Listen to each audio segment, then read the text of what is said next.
Olá, nós estamos começando a partir de agora mais um programa em discussão aqui pela TV Assembleia. O nosso assunto hoje para o debate é o direito do consumidor e alguns órgãos que representam esses interesses. Aqui em estúdio nós estamos recebendo a presença de Leandro Carvalho, que é presidente da Comissão de Defesa do Consumidor da Ordem dos Advogados do Brasil, Seccional Paraíba, OABPB. Também a advogada do PROCON Legislativo, Josiane Oliveira, e a superintendente, aliás, do PROCON da Paraíba, Kessia Liliana, que vão nos ajudar a entender mais sobre os direitos que nós temos e que nem sempre temos conhecimento e fazemos valer. Então, eu vou começar já agradecendo a presença de todos aqui na TV Assembleia e perguntando, na verdade, para que vocês façam uma breve apresentação de cada um dos órgãos que vocês representam. Estou começando com você, Leandro. Obrigado por ter vindo. Eu que agradeço o convite, né? Bom, a OAB Paraíba, né, através da Comissão de Defesa do Consumidor, procura fazer um trabalho de conscientização e informação do consumidor nas questões do âmbito estadual. Sempre participando e fazendo parcerias com os PROCONs, com os órgãos de defesa do consumidor, para buscar passar para o consumidor a informação, a conscientização dos direitos que ele tem. E caso ele tenha algum problema, algum tipo de dificuldade que a comissão não possa resolver, ele pode procurar um PROCON, pode procurar os órgãos de defesa do consumidor e, naturalmente, tentar dar andamento, né, ao seu problema e conseguir, quem sabe, uma solução para isso. Muito bem. Kessia, sua vez. O PROCON, qual é o papel do PROCON da Paraíba? O PROCON Estadual da Paraíba hoje é uma autarquia, né? E de âmbito nós coordenamos a política estadual de defesa do consumidor. Então, o consumidor que reclame através de carta, telegrama ou ofício, ou que ele faça a denúncia pela internet ou pessoalmente, o PROCON toma as medidas pertinentes, além das nossas fiscalizações de rotina e de épocas. Então, o PROCON ele vem ter hoje 16 unidades em todo o estado, a sede na Lagoa funciona de segunda a sexta, de 8 até as 16h30, e através do nosso portal, o consumidor também no final de semana ele pode reclamar. Qualquer violação ao seu direito, qualquer problema que ele tenha, ele pode reclamar e nós deslocaremos uma equipe de fiscais para prontamente atender o consumidor. Muito bem. Josiane, o que é que faz o PROCON Legislativo? Bom, a Assembleia Legislativa da Paraíba, seguindo a tendência das Assembleias Legislativas dos outros estados da nossa nação, abriu, né, um PROCON Legislativo que atua de forma semelhante ao PROCON estadual, tanto que a nossa abrangência também é de todo o estado, né? Então a gente recebe pessoas do interior, enfim, e nós fazemos o atendimento preliminar, tentando resolver a demanda do consumidor. Algumas vezes as pessoas nos procuram até para tirar dúvidas, até que não sejam pertinentes ao consumidor, e mesmo assim nós aproveitamos e fazemos toda essa orientação.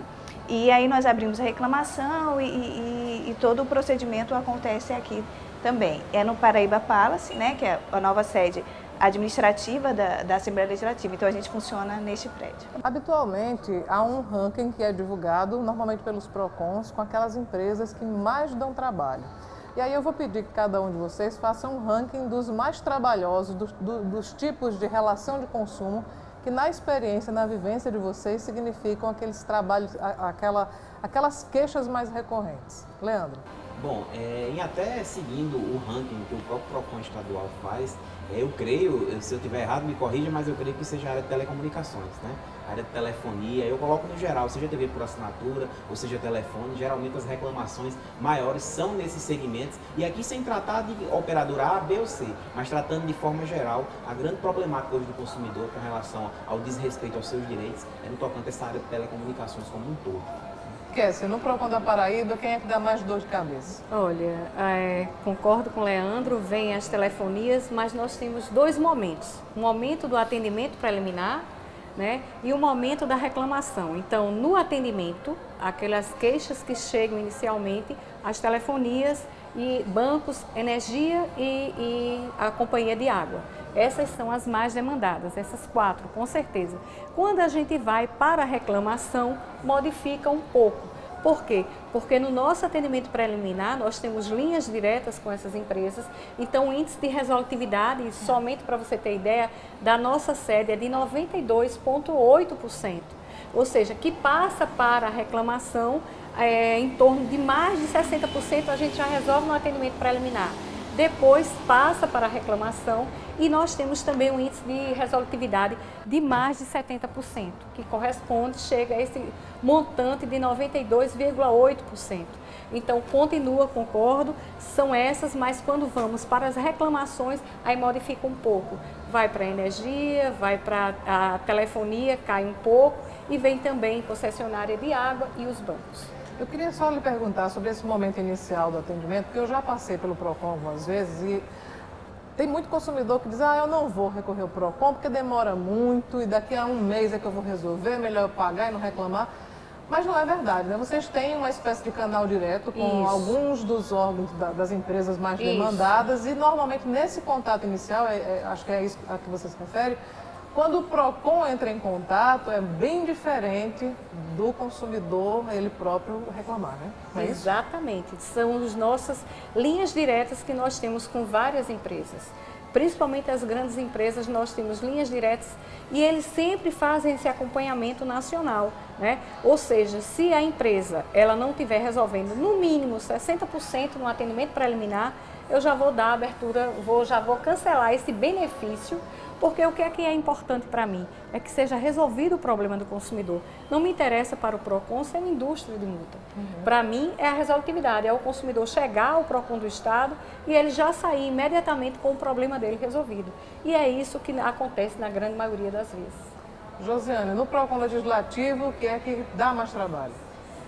Bom, é semelhante, viu? A gente segue o mesmo padrão de pessoas no ranking, no top, né? É telefonia, que é o que realmente aparece, e a gente consegue realmente, nesse atendimento preliminar, resolver quase 100% das questões, principalmente de telefonia, bancos também, né? A questão das reclamações, a gente tem um grande número de bancos. Eu queria que você desse uma orientação ao consumidor, porque ele normalmente tem uma queixa, ele está muito irritado porque foi de alguma maneira desrespeitado, roubado até, mas também é muito comum que ele não saiba como dar andamento a essa reclamação. Ele chega lá, reclama e não leva documento, ele não leva prova. Então, eu queria que vocês ajudassem nesse sentido, até bem didaticamente, o consumidor que se sinta prejudicado. Que tipo de documento, de prova ele deve reunir para procurar vocês? Ele deve levar todos os documentos, todas as notas, todas as publicidades que ele tiver referente ao caso que ele está reclamando, né?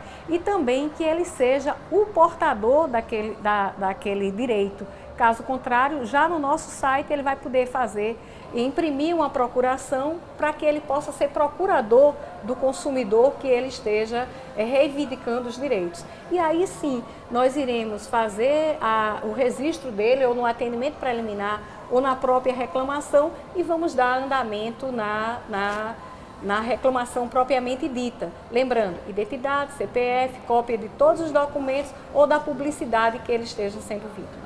Leandro, alguma coisa a acrescentar nesse fazer, além desses pontos, ele pode hoje se utilizar muita tecnologia também. Por exemplo, conversas no telefone, prints, protocolos de atendimento, o nome do atendente. Muitas vezes você vai fazer um contato com o telemarketing e aí você pega só o protocolo. Puxa nada, na mesma ligação você pega o protocolo, o horário e o nome da atendente. Isso é obrigatório? Não, não é obrigatório. Mas você respalda mais ainda para chegar com a reclamação no PROCON, né? Ou até procurar um advogado da confiança da pessoa para qualquer tipo de ação judicial, seja o que for, é necessário que ela tenha essas provas. Então, print de telefone, documentos, uma oferta que foi anunciada, guardar o folder, guardar o folheto, tudo isso é importante para dar substrato ao processo que ele pretende fazer. Porque realmente se ele chegar só com a reclamação, só com a indignação, fica difícil até para o PROCON ou outro órgão ajudar. E muitas vezes o consumidor não entende, né? Ele fica indignado também com... Eu fui e não foi resolvido, mas a pessoa chega lá, infelizmente, só com o nome e o documento. Não pode, você tem que levar. Até porque no direito são provas que você tem que ter, né? Que houve uma violação.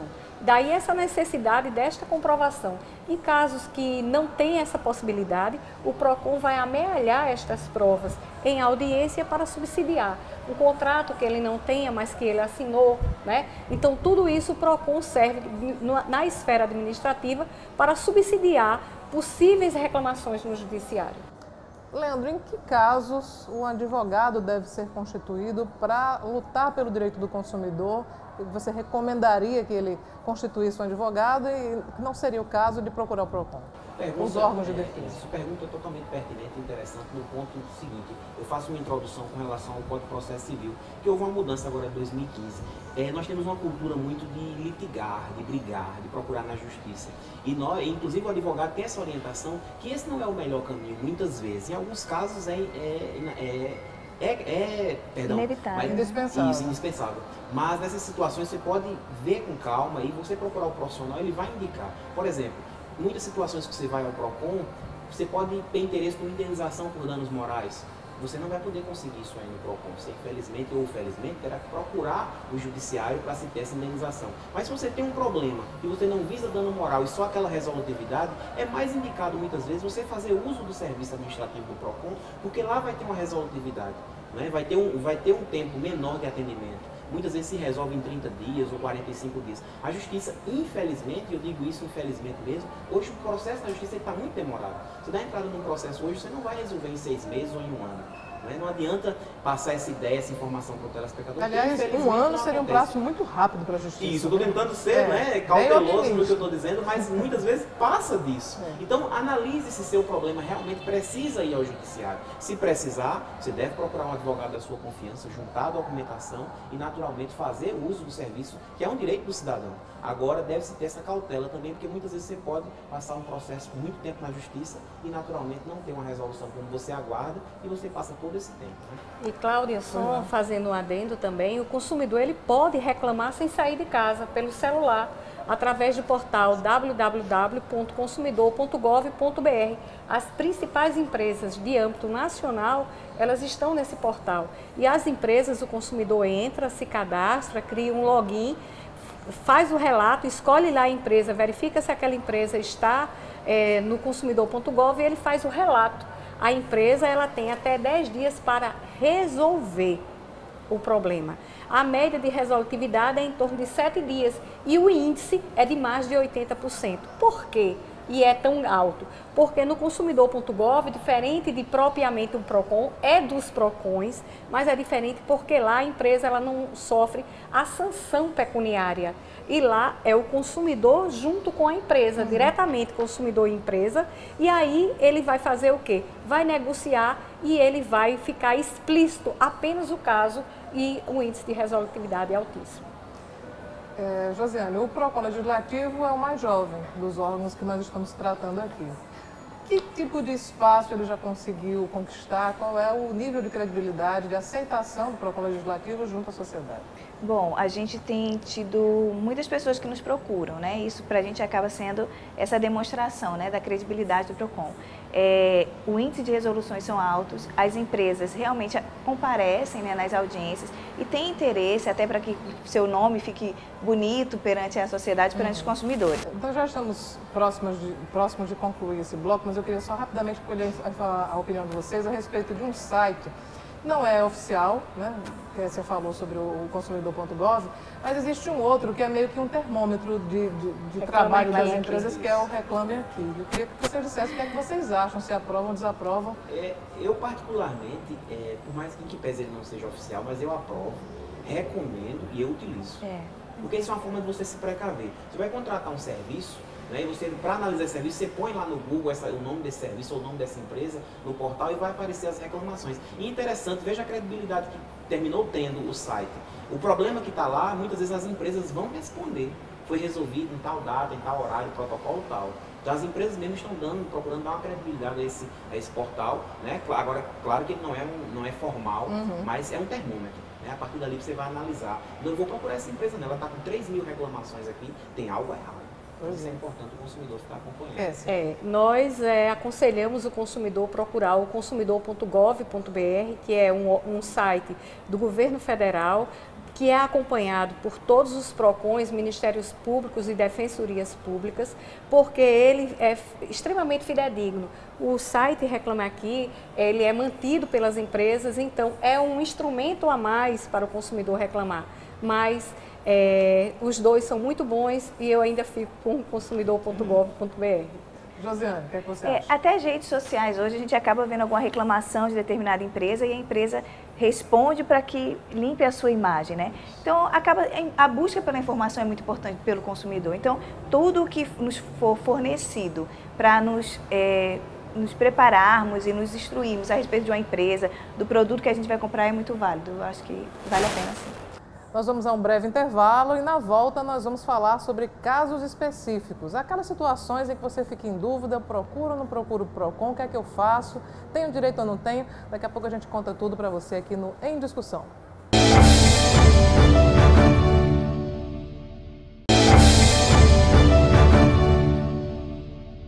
Bom, e agora nós vamos falar sobre casos específicos, aquelas situações em que você fica em dúvida, não sabe se deve procurar o PROCON, não sabe se tem direito, não sabe o que fazer. A gente vai tentar esclarecer essas dúvidas a partir de agora.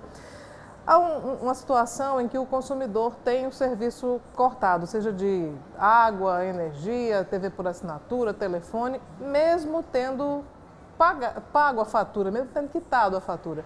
O que fazer nesse momento? Bom, nessa situação é importante frisar que o consumidor ele deve ter em mãos o comprovante de pagamento, né? E com esse comprovante de pagamento, ele pode procurar primeiramente a empresa. É essencial ele fazer primeiro esse contato com a empresa, buscar uma resolutividade a partir daí. E em muitos casos acontece, né? Pode ter um erro de sistema, alguma coisa do tipo. E caso o consumidor não consiga, junto à empresa, aí ele vai fazer a opção pelos órgãos de defesa do consumidor ou também ele pode fazer pelo próprio judiciário através de um advogado, defensoria pública. Agora, é importante frisar uma coisa, o serviço de água, o serviço de luz, de energia elétrica, são serviços essenciais do dia a dia. Então, o consumidor ele deve avaliar, né, a questão do tempo. O tempo que isso pode passar na justiça, ou se o PROCON vai resolver mais rápido, e ele procura um profissional, que o profissional vai ajudá-lo, né, a escolher uma melhor opção. Não tem nenhum obstáculo para ele procurar o judiciário e também o PROCON, inclusive ao mesmo tempo. Ele pode procurar, porque, por exemplo, na justiça, caso ele consiga restabelecer sua energia no PROCON, vamos citar esse exemplo, ele pode ir sim na justiça e pleitear um dano moral por 1 ou 2 dias que ele ficou sem energia. Ele pode ter uma criança pequena, ele pode ter questões profissionais e diversas outras coisas. Então ele pode procurar o PROCON para fazer essa resolutividade, resolveu, mas eu quero um dano moral. Procure um advogado da sua confiança e você pode procurar o judiciário e pleitear esse dano, né, esse dano moral que você teve nessa situação. Nós não podemos dizer, obviamente, porque não depende do advogado, depende do juiz, se nesses casos o dano moral será acatado ou não. Mas existe uma tendência. Qual seria a tendência do dano moral? Isso é uma situação um pouco subjetiva para eu poder traçar um valor, uma ideia. Deve ser demonstrado um prejuízo, por exemplo. Vamos citar um exemplo aqui. Não, eu não estava falando nem de valores, mas assim, de percentual de ser acatado. Porque isso de também ser acatado ou não, isso. É um critério que o juiz também vai estipular quanto deve ser.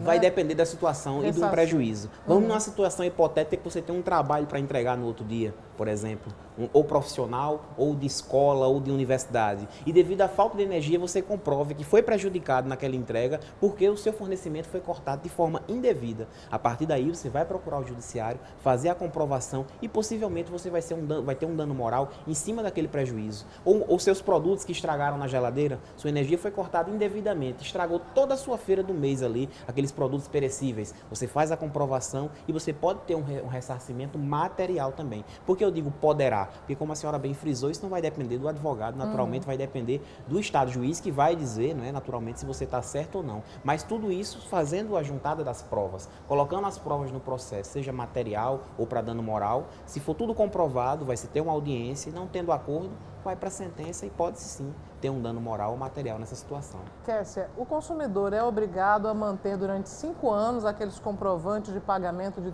todas as faturas? Em alguns casos 5, alguns casos 1, então varia, né? No caso, existe uma lei federal que ela diz que o consumidor, todo mês de março, maio, salvo engano é maio, o consumidor ele vai receber um extrato dizendo tudo o que foi pago durante aquele ano. Por exemplo, se ele deixou alguma fatura em aberta, ela não vai constar naquele comprovante. E ele vai substituir, que aquele comprovante vai substituir aquelas faturas que ele guardou durante os 12 meses. E ele vai guardar apenas um documento referente à quitação do ano, né?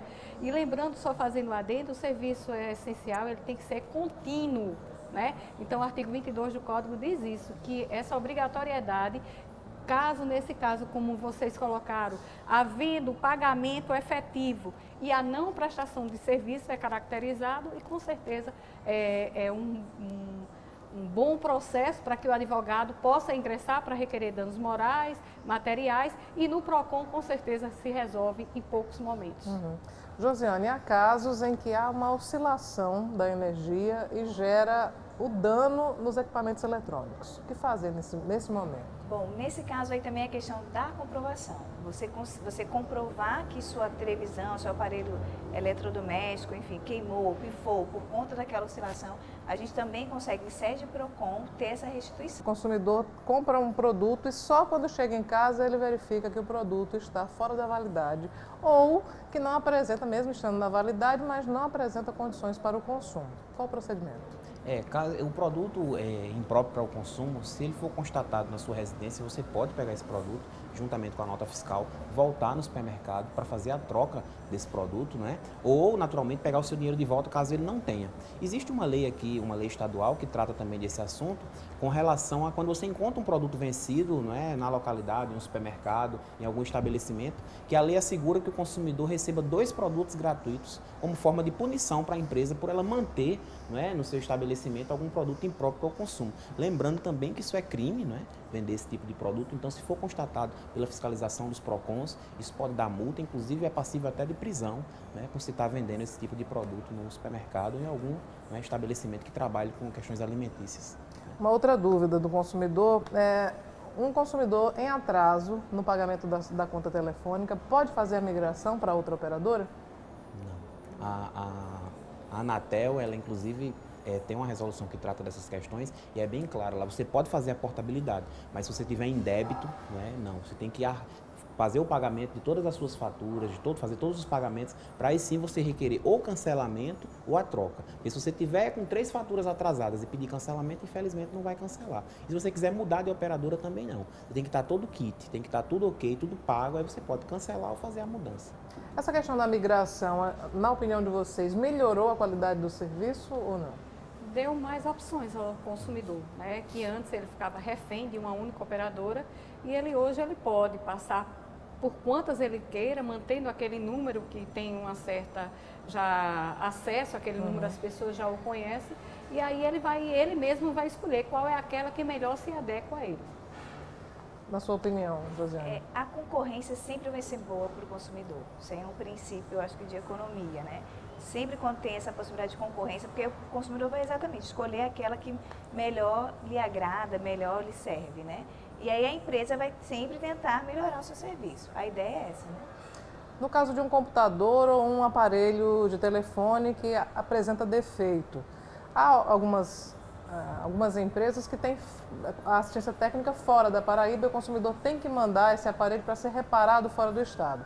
Qual é o prazo que as empresas, as assistências técnicas têm para devolver o produto consertado e, no caso desse prazo não ser respeitado, o que é que o consumidor pode pleitear? O artigo 18 do Código de Defesa do Consumidor ele é claro. Não sendo visto sanado no prazo de 30 dias, poderá o consumidor exigir alternativamente a sua escolha. Então, ele tem 30 dias para solucionar o problema do consumidor, que se eles fizerem um acordo, ele pode ser substituído e chegar até a 180, com a anuência do consumidor.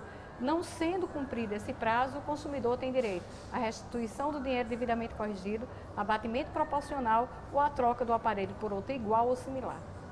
E o que é que se faz no caso de encaminhar o produto para assistência? Vai uma vez, 2, 3 e o problema continua. O que fazer? Olha, no momento, o nosso entendimento é que no momento que ele coloca o produto na assistência, se for aquele mesmo defeito, e ele voltou e apresentou um novo defeito, não cabe mais, já decorreu esse prazo, decaiu, né? Então ele já pode exigir o que reza o artigo 18, a troca, o abatimento ou a substituição.